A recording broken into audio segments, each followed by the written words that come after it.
and I'm going to make you do it. You've probably done it a couple times this week, but we're going to do it one more time. So instead of applause, I want to gauge your level of enthusiasm.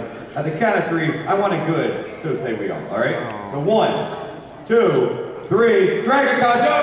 So say we all! All right, now you burned it. Now you have earned it. All right, before we begin, guys, you know what to do. Bust out those smartphones, tablets, whatever you got. Vine, Facebook, tweet. Make the friends at home jealous that they are not here right now. Use hashtag DragonCon, and let's talk about Battlestar Galactica. But I will say, kindly, please, no flash photography. You guys have heard that a bunch of times. But if you do that, you'll be asked to leave. And nobody wants that. That'd be kind of a downer. And my name is Aaron Sagers. I'm going to be the ringleader for the next hour or so. So without further ado, let me bring out all these excellent people on stage. First off, you know this gentleman from the first iteration of Battlestar Galactica, and as Zarek from the reboot. Please show your love for Mr. Richard Hamm!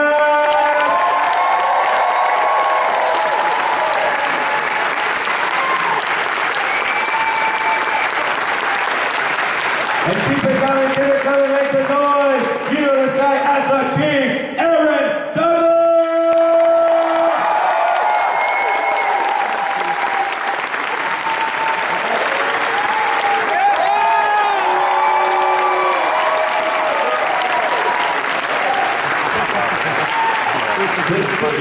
They're kind of weird, aren't they? They're all over the place. But keep making noise. I want you to be really loud for this next lovely young lady. You know where it is. Boomer from Battlestar Galactica.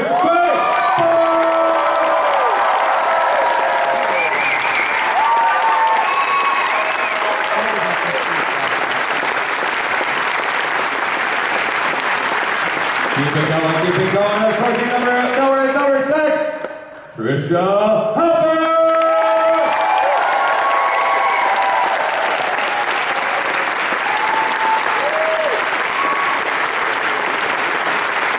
And of course, if you bring out number 6, you have to bring out Gaius Baltar, James Callan!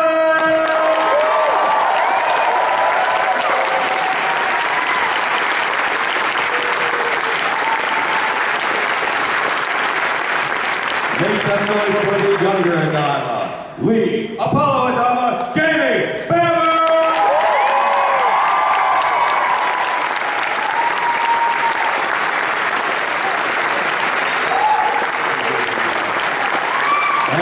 DragonCon, I want you to show your love, I want you to show your respect for the man that is Admiral Adama Edward J.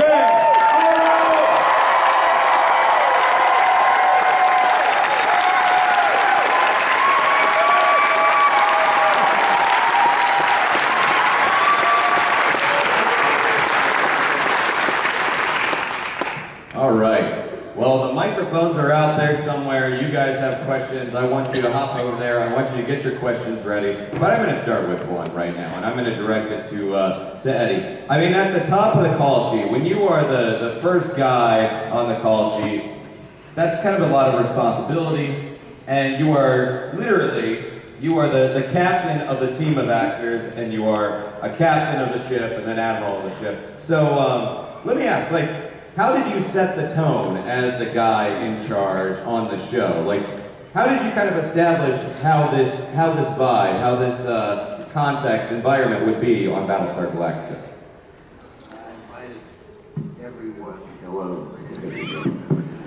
I invited everyone into my dressing room, all of us, literally, and we sat down and we discussed the entire spectrum of the show, from the beginning to the end. And it was all wishful thinking, but it turned out to be just about what we had talked about from the beginning. So it was a planned effort on everybody's part, and everybody was pretty excited and nervous. You know, that most of the people, it was their first major piece of work. And nobody knew, but the script was just so good. It was such an incredible piece of work, written work, that when we got down into seeing who was playing what, because none of us had done anything. We were just standing around. And so the first day we actually did the, I think, Baltar and Six were the first ones up. Or were you? It was James. Yeah, James and Tricia, right? First day, first scene. First day, first scene, Tricia and Baltar. Amazing. And then we went into lunch, and then the next thing we did was every single person on the show was in the hangar deck for the So Say We All Sing. And that was the very first scene that I did. Well, let's go down the table then, because for many of you, it was like such a first big project to be working on. Did it feel a little bit like the first day at school when you don't know anybody and there are these butterflies? And also, was there an intimidation factor of coming on set and having a guy like Edward James Olmos being the captain of the ship? Go down the line, yeah. Well, yeah. My first day was a little different because I came on a little bit later and I didn't know anybody. And fortunately, Katie Sackhoff had helped me get in a line at an airport when I was going to miss my flight, and I had no idea who she was. And she invited me in line in front of her. You know, one of the lines going through the check.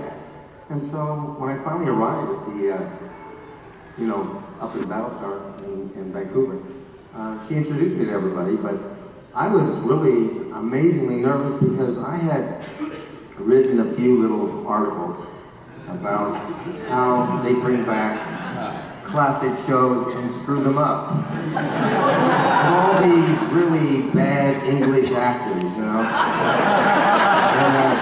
I had nothing against at all the new show. I had an issue with studios and networks that usually do not listen to the fans. So, I didn't know what kind of a reception I was going to get when I walked on the set. And it was a one-shot that turned into, like so many other roles on Battlestar Galactica, they were open to really seeing who you were and what you had to offer, and if they liked your work, they kept you on the show. But mine was a one-shot. And I remember coming on, and Ron Moore took me around the studio, showed me everything that was being done. I was blown away. I had no idea it was a production on the level of this new Battlestar. I thought it was going to be this little cheesy 90210 rendition of Battlestar, because that's what everybody was saying. And so I walked on the set, and I go to the table read, and everybody is doing their thing, and you have no idea how nervous it is to walk into a room, not know anybody. And the one guy, everybody else says hello, the one guy that sits there eating his lunch, staring at me with those Edward Olmos eyes. Who the frack are you, and why are you on my set? And I gotta tell you, just getting through that table read was a major ordeal for me. And the nice part, though, I have to say, is after the first episode, and I got brought back for a second episode, and Edward walked up to me and welcomed me on the show. And I was so happy that you were, thank you. I appreciate that. Anyone else want to weigh in on sort of the butterflies or intimidation factor of, coming on set?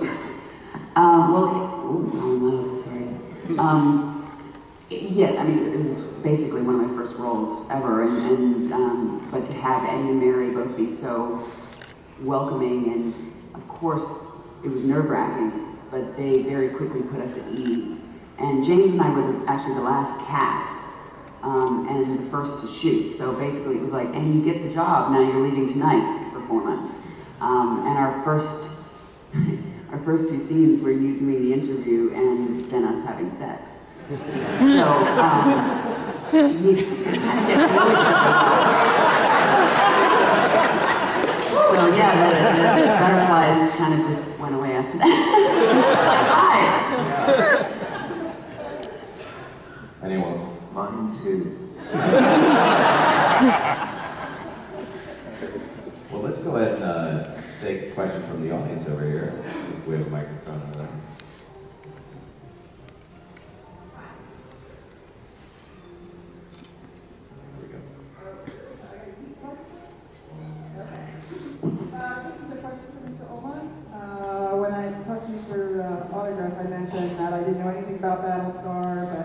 watched it because you were in it, and I knew you would only be in a quality production, and it did not disappoint. And I think the scene that really showed that was when you do find out that Salt High is a Cylon. I think it's one of the, oh yeah, I think it's one of the most powerful scenes that's ever been on TV, and I just would like to know, as an actor, how do you go to that place? Is that kind of automatic for you now, or what do you do for a scene like that? Basically, it's all technique, to be honest with you. You really have to realize that you studied your whole life, or you tried to do something your whole life, and trying to make sure that you continue to do it. And it's a day-to-day thing. And so the day that happened, it happened that day. So I was playing moment to moment, which is the key ingredient to the way that I work. And it was really hard.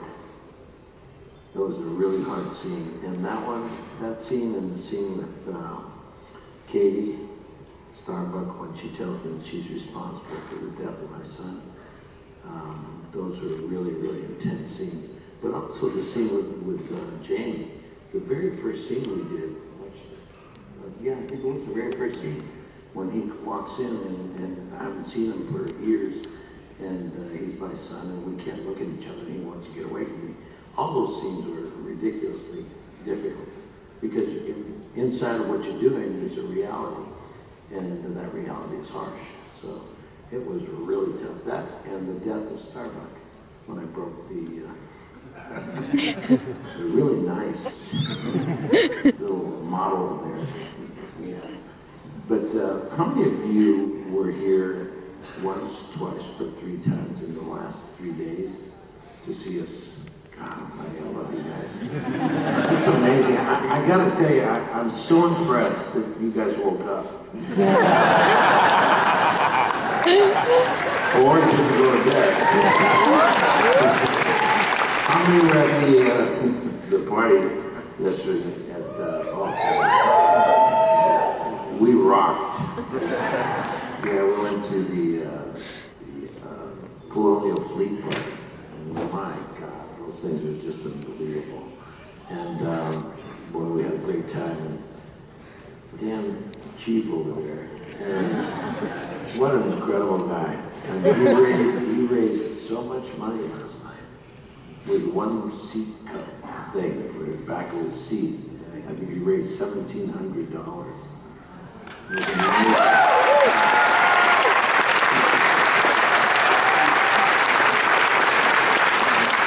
Behind that grumpy look, there's just a heart of gold, and the kid is just too much. He really has been a great understanding person of this whole thing that we have, which is the ability to cause attention, to be brought to things. And he's really worked hard, and I really take my hat off to all the work he's done, collecting money for cancer and the things that he really believes in. So, thank you, Chief.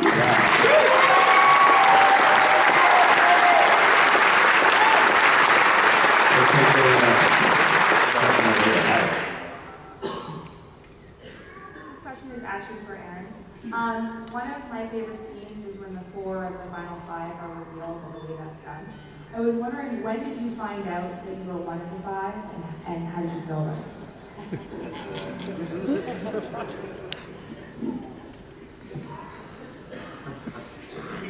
Wake up. I too was surprised that these people woke up. At all.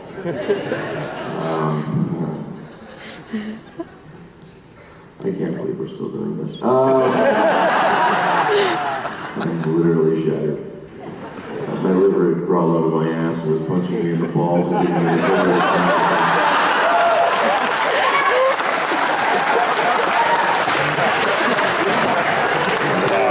now the car is coming to an end. We officially found out in December. We were doing, you get the script like the day before you start shooting, or a week before you start shooting. And then you have a read through the day before and you go into it. So that episode we shot in December. In September, My favorite thing about being with this group of people is it's so, Jamie's talked about this, but I don't remember, I would have to be reintroduced to anybody I've ever worked with on any other show. You just don't know them. You move on, as soon as the show's done, it's like, well, let's stay in touch, but you never ever do. It's like, let's do lunch, it never happens. And James said, and these guys, a couple people said this yesterday, it's like, we're going to be reminded that we did this show together because we're just like, we love each other. And one of my favorite moments, so my favorite memories of being on the show is going over to someone's house once a week, once every 2 weeks, and doing like a potluck. Everybody brings just an inordinate amount of wine and food. His beautiful wife would put on this incredible spread, or we'd go to Bamber's, or we'd go to the Reimer's house. And this one particular week, we went to Reimer's house for one of our let's sit up till 6. It's like a con, but it's only 24 hours. It's just us. And the panel is listening to Callis and Bamber solve the world's problems at 5 a.m. after 7 bottles of wine. The problem with Syria is, Aaron, no, you're not listening.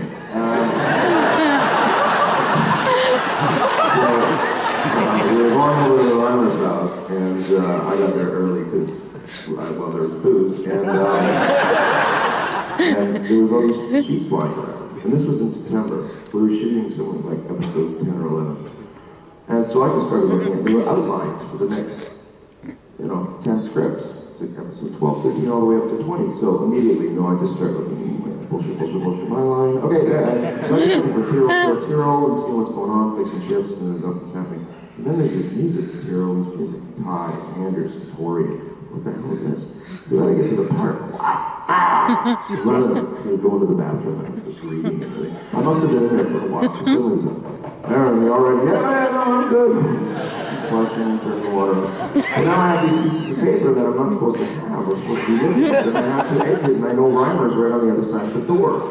So I figure what I do is I do what I did when I was 10 years old and I was trying to stick a Playboy into the house. I would stick it down my pants.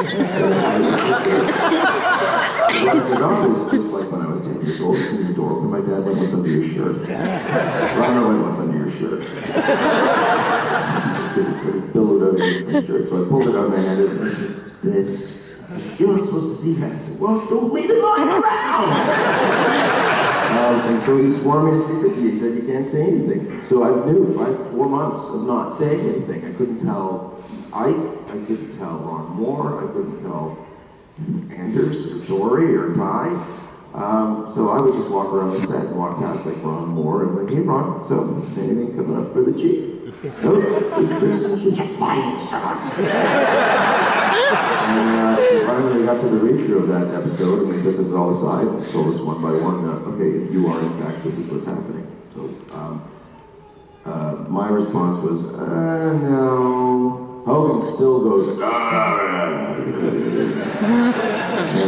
I think Truco and Rakers still are like, what? So I got a phone with Ron Moore. I called Ron Moore, thought it's Meryl speaking. "Hey Meryl, it's Aaron Douglas, right after the read-through. I like to speak to Ron. Ron's on the, put him on the phone, Meryl!"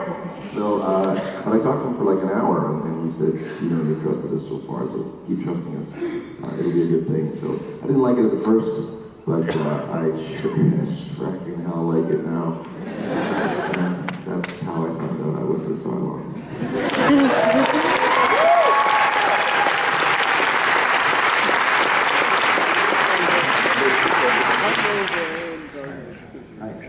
As actors on BSG, did you guys encounter any firsts on set? Like a first time shooting a gun, a first type of voice or that?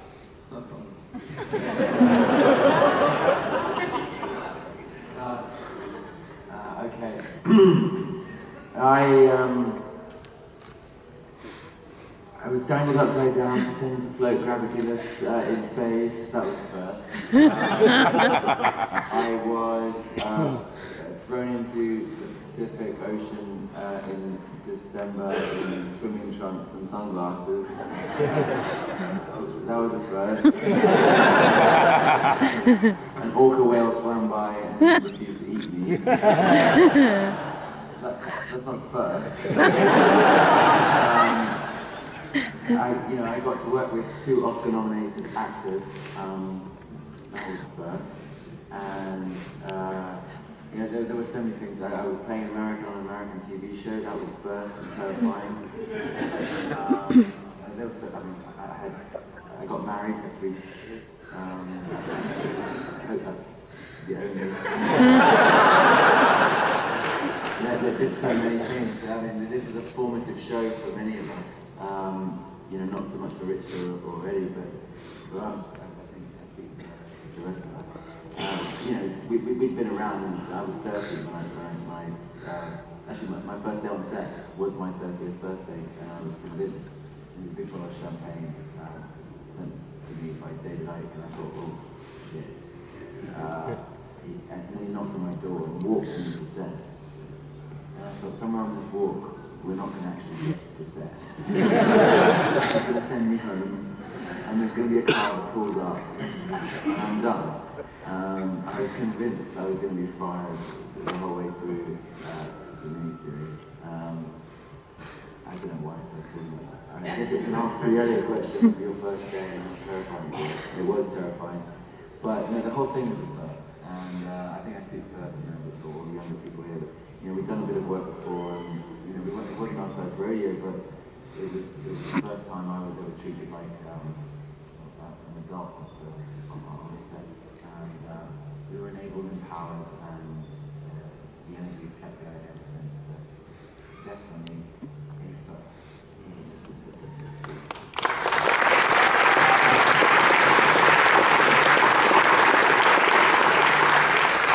You know, something that I think I've spoken to Tricia about in the past, and I'm curious if the rest of you have kind of exchanged notes on this. The show really straddled the line of, you know, the rise of social media, and certainly was before Twitter was such an important component of fandom, of the business, of, you know, all of that. Have you ever thought about how Battlestar Galactica, if it had been around more during the age of Twitter, how it would have been trending, dominating social media, been part of this this larger conversation online? Is that something that you guys have talked about amongst yourselves? No, we haven't, but I will say that I just got off of doing some Agents of S.H.I.E.L.D. episodes, in which we actually watch the show as we're tweeting, and we sit, all of us sit, all the actors sit, and they tweet with the world. And it's amazing, I must say. It's a terrible way to watch the show. But you know what's really interesting, you hit it right on the head. Had this show been now, I don't know if it would still pop out of the way, but it would have a tremendous impact on the Twitter world. When we actually started our show, the episode started to air, blogging started. And it was amazing because there you were, not that you were, there was real time, but it wasn't like Twitter. So yeah, that fast. So, but it was interesting because many of you, how many jumped on from the very first episode and the very first time they showed it? Okay. You are the ones who changed the course of the structure.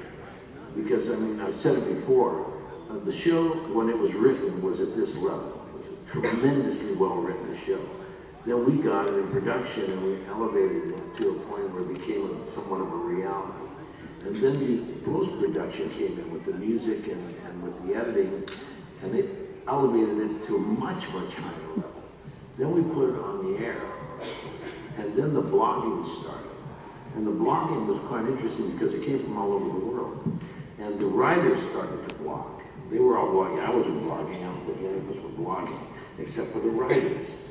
And they started to talk to you guys. And you guys were saying, oh, I know what that means. And this means this. And I knew that when I saw this, that meant that. And the writers were going, that's exactly what we meant. Like, what? And then they would, so they got it, they got the information from everyone. And then that elevated the awareness of the show and what it meant to people to another level. So it would never have reached this understanding had it not been for social media. The internet really did change the course of this show because the way the relationship between people, I mean, it was shown on Sky in London, in Europe, and on the same time it showed, it was being aired. It would go right on, on the internet, and somebody would just stream it. And boom, people would have it in Africa, they'd have it all over the world, and you know, they'd have it in the United States. So it was amazing what was going on. So yeah, I think that it would have been even more outrageous, as it is even today. You know, we were just saying, you know, it feels like the show is on right now. The way you guys make us feel is like we're current. It's not like it was 8 years ago when the last show was put on the air in 2008. And it's been an extraordinary experience because of all of you and the people who really appreciate it and have nurtured it. And you were nurturing it 30 years, 20 years before we did it, when you were with Richard, you know, and you were helping him trying to keep it alive in your own way. There were millions of people that were behind Richard back when he started, when he finished the show, when he started a quest to try to get either a movie made or something made, another re-understanding of it. And he did a tremendous amount of work. So when I got on it, I knew about the show because of what he was doing. I was doing a play during the time period when the show was on the air, and I never got to see the show, ever. I wasn't watching TV, I was on stage, you know, 8 shows a week. So on Monday was, you know, Monday nights were the only nights that I had off. And so then you showed the show, and it was, so forget it, I never saw it. But Richard had been keeping it online, and so I had heard about the show, and so you are the reason that the show has existed. And it's because of you guys, the imagination of it, which a lot of you are very angry about. I can never forget the very first press conference we ever did. We were at the, what was that called, where you sit there and, the PCA. yes, what were they called? Television critics, they all get together in a room and decide that. We were all sitting at the Television Critic Awards. I mean, presentation, yeah. You go there and you present all the shows for all of Sci-Fi was presenting all the shows, NBC presents all the shows, everybody's presenting shows. And at that time, the president and the head of the network, Bonnie, she ends up presenting us, and this is our new show, and they showed us, you know, Battlestar. And the critics, by the time we got on there, it was around 4:30, 5 o'clock in the afternoon, were really bored. They were just really, I mean, they were just like literally body language is everything, and they were like this. They were just like frustrated and bored, and you know, they've been watching new show, and the hype. So we got there, and we're, you know, another show. So I stood up, and they asked me to speak, and I'm the head of the show. You know, I wasn't there, but I think I was there. Well, it was Mary myself. I forgot who was there.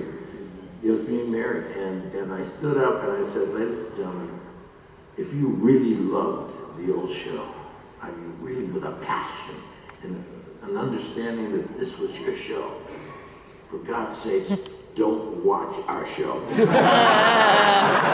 Because it's going to kill you. I mean, Starbucks, a woman.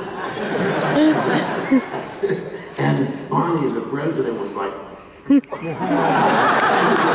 but every single guy out there, every critic, Edward James Olmos says don't watch the show. Well, it worked. It really worked. Everybody watched the show. You know, talking.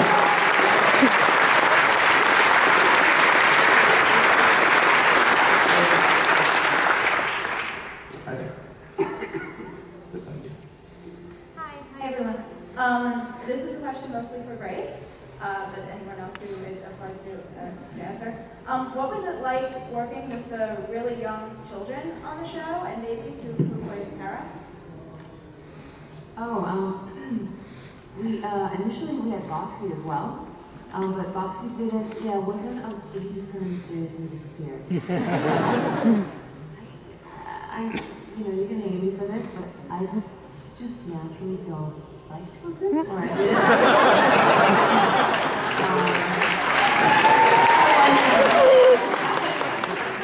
I don't know. I thought it might be genetic, so I asked my mom. And she said when she was young she didn't either. actually with her, I mean, it was very challenging because she started quite small, and we went through probably like 4 different young girls, or babies to girls, and I feel bad. Whoever played like the first or second Hera, I feel like we kind of owe her for life for the trauma that she experienced, because she would have scenes where she was crying. I mean, often you have to hire twins when they're that small, because they have a very short window of time that they're allowed to be on set. And you can't really just stop set and wait for that time to be over for them to come back. One of the girls that we had wanted, there was only one, she was not a twin.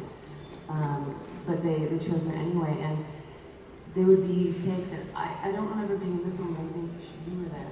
Yeah, and she would be crying, and I think she was left kind of almost abandoned, but it worked for the scene. And so we let her, or other times it would be me and Tomo, and like the mom would be there, we would play with either being there or not being there, like we just, we didn't know what to do at times. So it was very challenging, and I kind of always feel for that. Are you here? Come leave me back. I'll figure out something. Yeah, so it was challenging, but we did have girls that were a little bit older, but kind of your heart always goes out to the one that you feel like, you did some damage to. She was wonderful. She was awesome. She's adorable. Out of all the kinds I've done, that's the first time there's been an applause line for I don't know enough children. So that's Hi. Good morning. Thank you all for coming. This question's for Grace. I was a big fan of the original series and the miniseries. Boomer was one of my favorite characters from both. How was it to pick that from being the male character in the original series, being a female character? How did you have any problem with the fans accepting you? Did you have a problem accepting the role at first? Just talk about the surgery.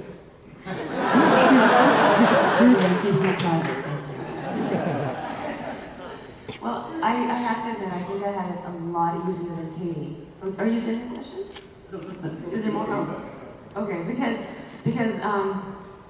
kind of like a coward, I could just be in the shadows, but she took a lot of the brunt of being changed from Starbuck, because Starbuck was so beloved. Not that Boomer wasn't, but Starbuck was so much more of a figurehead for the original Battlestar, I would think. And so I didn't really have it as much as she did. And initially, well, I was originally going in the casting process. I originally went for Duala in the very beginning, and then they asked me to come back and try for Starbuck, which I would have been a terrible Starbuck. But of course, you go for the job, and I was disappointed that I didn't get her, and then they said they gave me Boomer. I was like, oh, Boomer. I was like, who's that? And I didn't read the script as Boomer. I read it for Starbuck originally, so I didn't even recognize that she was a silent at the end, And so when we were going to shoot it, I was like, why did you change this? So it was very new to me. But I thought, I did some research and going back and seeing what I could find. But I think at the time there wasn't, maybe more things have been uploaded now onto YouTube and whatnot. And we had a boot camp that we did with the cast or anyone who was in the military before we shot the miniseries. So we saw an old episode together, and we got more of an idea. I think that's when I actually started to understand what biokinetic meant. And so maybe before that, that's why I didn't also recognize that Boomer was a Cylon. But I felt like I didn't have as large a shoes to fill, and so it was quite a bit easier for me. Thank you. Hi, good morning. This question is to all of you. I want to know what your favorite episode to shoot was. Favorite episode to shoot? I think I'll answer that one. I think all of us had a tremendous time with the very first one, 33. That to me became the pivotal point of the show. The miniseries was amazing, but the real act of being in the show came with the very first one we shot. And 33 was just an immense piece of work that if you go back and see it, you'll realize, because the sleep deprivation Degradation? Deprivation. And degradation was overwhelming. And when we brought in a person to come in and help us with that from the university, the professor, and he came in and told us what we would be like, and everybody rose to the level of expectation. It was amazing what people did. And if you watch that show, you really feel that you have just been pushed into this reality. And it set the tone for the rest of the entire series from that moment on. So I would say that 33. Is there anybody else? I just have to say, the episode that we, when we find Earth and it's been destroyed, we actually we didn't know if we were going to shoot any more, like another episode of Battlestar. And Ron Moore, flown in from LA, gave everyone a talk at the CIC, and walked out, and got on the plane and went back. And we got no more rewrites. Like, and we only had maybe one revision at that time. So it wasn't, you know, you get them by colors, you know, so it's like white and blue, and blue, yellow, pink, and green.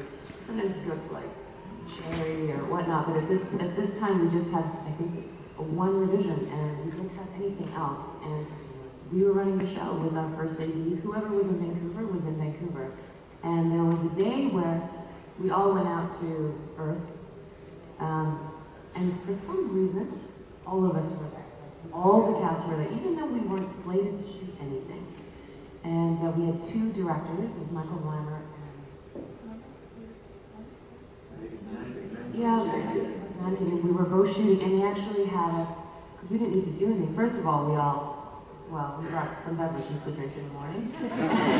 We didn't, the chief did. Okay.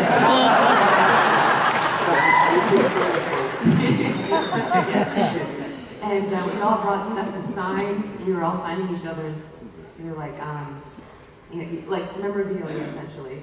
And we were paired up to shoot vignettes of one another, of little things that we could do.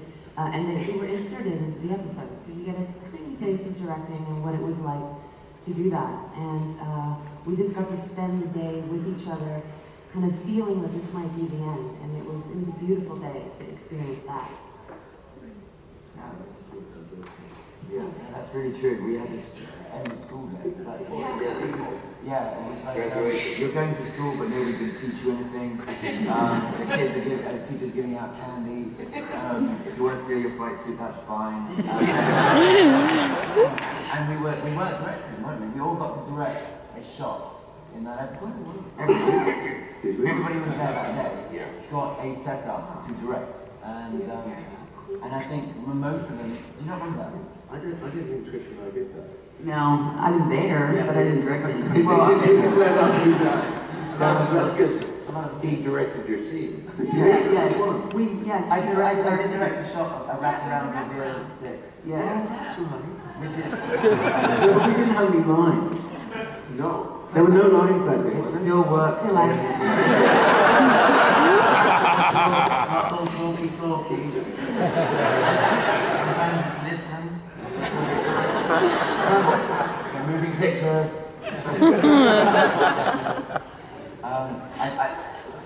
Those are two really scary, memorable episodes, both ones that Grace and Eddie said. And I was just packing up my house the other day because we moved, and I found the call sheet where everyone signed it. And I was like, oh, this must be from the last day. It wasn't. It was from this almost last day. And it was very strange, like picking up this piece of, I remember the giddy feeling that we had, which didn't turn out to be the last day, but we all went through the motions. Better than the last day, because the last day, if you remember, 2 units. The night, 2 units, so before you. I was in the last shot, and all I was doing was running around base ship, firing guns. So, yeah. The whole, with budget sporting artists.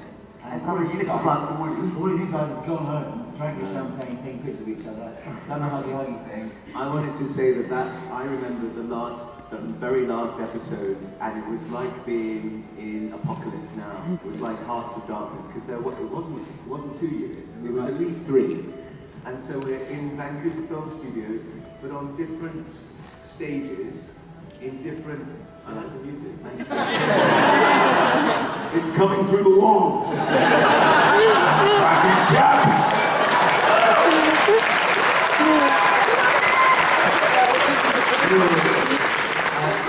was like 3 or 4 o'clock in the morning. We were finishing up the whole show, so they were getting shots from other episodes that they hadn't taken already. There's people like blowing each other away on one sound stage, and I remember like leaving one set, and like meeting an AD, and it was like being in Hearts of Darkness. Like, where are you? Where's the third unit? Where are they? They're filming somewhere else. Get over there, get blood all over yourself now. It was mayhem, but it was fun. Yeah, you know, talking about this reminds me that we were filming something on the CIC, and I was walking back to my trailer, and I heard that there was a huge door open on the stage beside us. There was a hangar deck, CIC, and then hallways and a bunch of stuff. So the middle stage, the middle stage was no, CIC was over here. Sorry, it was like the corridors and all the pilots' rooms and such. And I was walking past, and the big bay door was open, and they had finished in there. And the entire set was just this pile of rubble in the middle. And there was this bobcat scooping it up and putting it into a dump truck. And I just stood there when what are you doing? It's like somebody had just come and blown up my house. And I went and I grabbed, I said, Truco, come here. She said, oh, what's going on? And we came around the corner and just went, what are you doing? It was so weird because literally the day before it had been the Battlestar Galactica, and then today it was just a bunch of guys with brooms kind of sweeping up and going, hey, get out of the way. But no, it's mine. And then I went away I hadn't gone back to Vancouver Film Studios for like years. And then I walked on the lot to go do an episode of Eureka, and I got to the gate, same guys at the gate, parked in the same spot, walked along, and I felt like everything came washing back like it was 7 years before, and I was going to do Battlestar. And then I opened the door expecting to see the CIC, and no, it's some stupid other show called Eureka, and that's not what the Battlestar Galactica is. It's not a stupid show, but it wasn't my show. Well, I mean, in 2004, 2005, network television wasn't particularly pushing the envelope, and certainly sci-fi was not known for that. When you were seeing these scripts come through, were you ever surprised that they were signing off on some of the heavy content, the allegories, that they were letting this ride? Were you ever kind of surprised by some of that? Certainly. I mean, we were as surprised as everyone. I mean, everyone that saw the show was surprised, so were we. When we'd sit down to read the script, it was amazing. You know, what we were doing and what they were getting into and what they were allowed to do. What happened was that they gave up. The channel, sci-fi, they just stopped regulating us. They couldn't, they just, I don't care. Oh, you know, they did try. I heard these conversations between David Icke and Ron Moore, and while we were doing the show, they were convinced, and I think you can all bear me up, they were convinced that no women were ever going to watch this show. They were absolutely convinced. They were like, hey, it's not for women. We're like, why? And we're like, oh, you know, it's so dark, and you know, people are getting killed. Yeah, and that's why we need relationships. We need lots of relationships, and we need some kissing. And we need some people like, and having some, that was my job.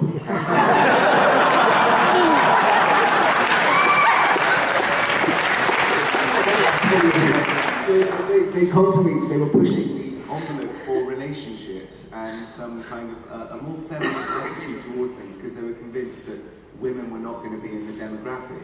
And I heard these, I thought, really funny conversations between Ron and David and the network, and they were like, what do you mean we can't shoot so-and-so through the head? Oh, because we did, okay, because we've already killed 4 people in the episode. Okay, well listen, if so-and-so and so-and-so kiss, can we still shoot someone through the head? Literally trading off like that. It was like violence and affection. Violence and affection. And that's true. There was constantly this thing that it was too dark and we couldn't do that. That we couldn't go there, that we wouldn't do it, and we always filmed it, and we did. The key to the whole thing came when they asked us to do a comedy section. They wanted one. They said, we need more humor. I said, what? Well, so they gave it to the Master of Darkness. Time me down. The first comedy episode. They said, Eddie, I told them that, because they were serious, they wanted humor. I said, I'm going to put humor into this situation. Give me a break. Think about it, guys. We're dying. We just, this is episode 9. If you go back to the first date, you realize how difficult it is to put humor inside. I said, and so I told him, I said, literally, I walked up and I said, and I hadn't directed yet. That was the first one I directed. I said, and when they told me, when Ron Moore and David Icke told me, I said, okay, you want humor? We'll put humor in it, but I'm going to direct it. And they go, what? I go, yeah, no one's going to try to make us funny. Okay? No one. I will give you situations that will be hysterical, okay? But it will not be funny. The situations will be very funny. But, and I'm not kidding you, I mean, it was crazy. And it was really an amazing time because it forced us into really thinking about what I just said. Because we had this incredibly difficult, dark show. And all of a sudden, they wanted to make you guys find a sense of relief. And so I said, okay. And that's when I went crazy. I started designing things that, you know, yesterday we talked about it. The day, it was a great day. I mean, you got to go back and watch the scene. There's 2 scenes. Well, it's actually more. You go, ooh, like when Kate Vernon joined the show and she puts her foot right onto Amber's crotch, boom, and without him knowing it, and he's like, boom, in the shot. And it was so pure, it was so real. He had no idea it was funny. He had no idea. All of a sudden he's doing the scene, he's very serious. She had no idea he was coming. He says you lying. No. All I can tell you is you look at his face and what happens to him, you'll see exactly whether he knew it. Kate Vernon has an amazing foot. Prehensile. I think you can do that. And then the key to I remember I told Vernon, I said, Kate, this was her first show. And I said, and I'm driving her crazy. She's like, okay. But I said, kid, and I asked the guys to build me, put up nothing but these like racks when you're painting scaffolds. I said, scaffold the entire ship. They go, what?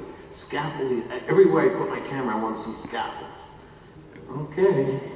And so because I said, we got to repair the ship.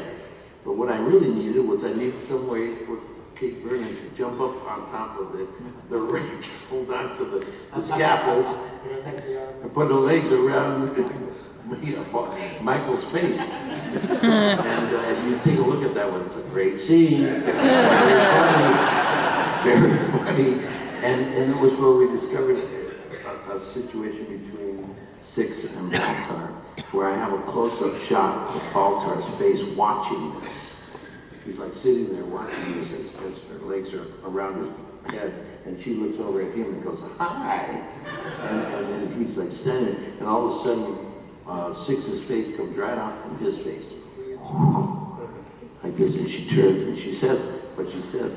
That created a way of working with Six and Baltar at that time that we hadn't really found out about. And just a lot of stuff came out that was just amazing.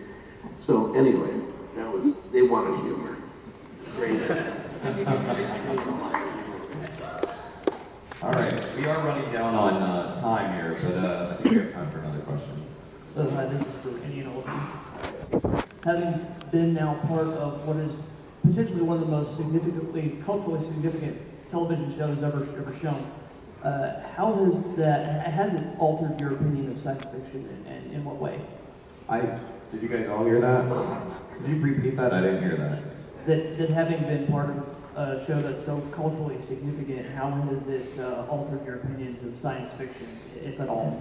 Okay, so how has the show altered your opinion of science fiction?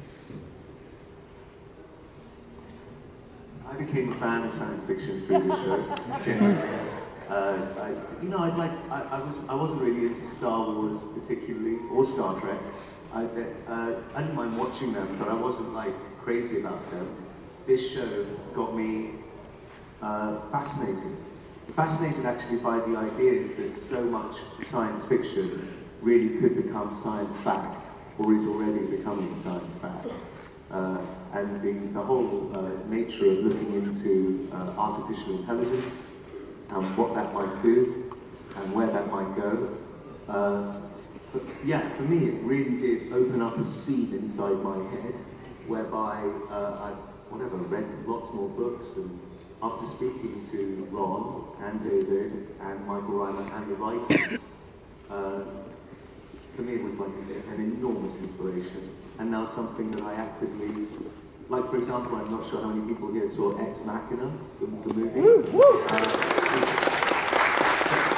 So much of that story is already in Battlestar, but it was quite a brilliant movie, and about when we look at artificial intelligence, essentially we're a lot of the time really talking about ourselves, because that's really the only consciousness that we know, and then essentially how we will be threatening ourselves. So for me, yes, total inspiration, and only because of this show. Yeah, I wanted to say, science fiction, I always love science fiction, so it doesn't matter what I was. I love visionary, intelligent science fiction, but I think a lot of people have judgment about science fiction. And they don't even give it a chance because they think, oh, it's just kind of crazy foreheads and monsters and stuff like that. And for me, science fiction has always been prophetic. It's always looking to the future. It's always asked the deep questions about who are we, where we come from, where we're going. And I think, for me, this Battlestar built a bridge between those people that really had all this judgment about science fiction. And they realized science fiction, great science fiction, not only asks these powerful questions, but it's about us, it's about people, it's about, relationship, it's about love, it's about heartache, it's about everything that everybody relates to. And that great science fiction is for everybody. So I think it really built a bridge about a lot of people that didn't like science fiction before into opening their minds to realizing that this has something truly, for me, that delves into subject matters that most genres and most other shows are afraid to go to. And for me, this is the greatest science fiction show ever produced in history.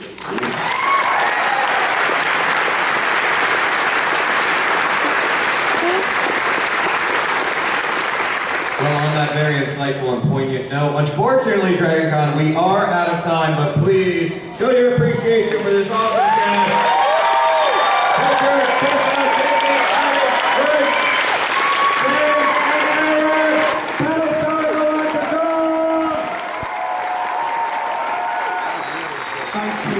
Thank you all. Thank you all for being here 10, whatever years down the road. It is the most humbling thing ever to have a TV show that is not on the air, hasn't been on the air, and to feel as present and current as we are. And it's all because of you. It's insane to us all that this room is full at 10 a.m. on a Monday morning. We're all done, but we're still here. With that, I say, we love you, we love you, we love you. So say we all.